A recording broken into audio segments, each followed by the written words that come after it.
আর ওর মামি এবং এমন ভাবে আমাকে বলে যে সাদা কাগজে সিগনেচার করে তোর ভাই বোন তুই নিয়ে যা, এই জিনিসপত্র আমার সংসার। তখন আমি বলছি যে এই আপনাকে আমার মামা ডিভোর্স দিয়েছে 1 বছর আগে, সুতরাং আমার মামার সাথে আপনার কোনো মানে কোনো রকমের কোনো সম্পর্ক নাই।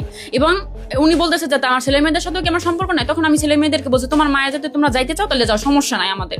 তখন ওরা বলছে যে না আপু, আমার বাবা বাচ্চা থাকতে আমাদের দায়িত্ব নেয় নাই আমার মা, কারণ এই যে আমার বোনটা। চাঁদার দাবিতে মিটফোর্ডের হাসপাতালের সামনে নিহত সোহাগের পরিবারে অশান্তি বিরাজ করছে। 2 সন্তানকে রেখে চলে গেছে তার স্ত্রী।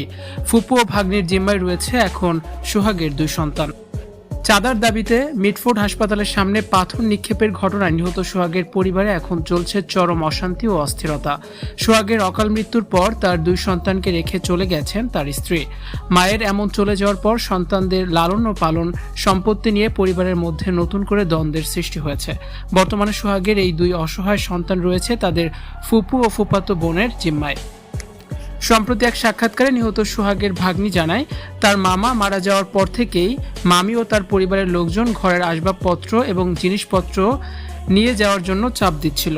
এমনকি তাকে সাদা কাগজে স্বাক্ষর করার জন্য জোর করা হয় এবং মারধরের হুমকিও দেওয়া হয়। সোহাগের ভাগ্নি বলেন, আমার মামির সাথে আমার মামার ডিভোর্স হয়ে গেছে প্রায় 1 বছর আগে। এখন সে এসে বলছে ছেলে মেয়ের সাথে তার সম্পর্ক নাই। আমি ভাই বোনদের বলেছি তোমরা যদি মায়ের সাথে যেতে চাও যেতে পারো, কিন্তু শিশুরা জানায় তাদের বাবা বেঁচে থাকতেও মা তাদের কোনো দায়িত্ব নেয়নি, তাই তাদের ফুপুও আমাদের কাছেই নিরাপদ। তিনি আরও জানান, তারা কোনো অবস্থাতেই এই 2 এতিম শিশুকে ফেলে দিতে পারবেন না এবং মামার রেখে যাওয়া সব সম্পত্তি তিনি 2 ভাই বোনদের মধ্যে সমান ভাগে ভাগ করে দিবেন।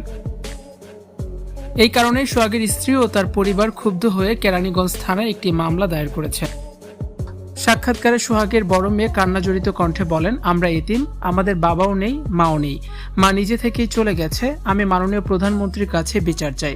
সোহাগের ছোট ছেলেও প্রধানমন্ত্রীর কাছে এই দুঃখের দিনে পাশে দাঁড়ানোর আকুতি জানায়। নিহত সোহাগের 2 সন্তানের ভবিষ্যৎ এখন চরম অনিশ্চয়তার মুখে।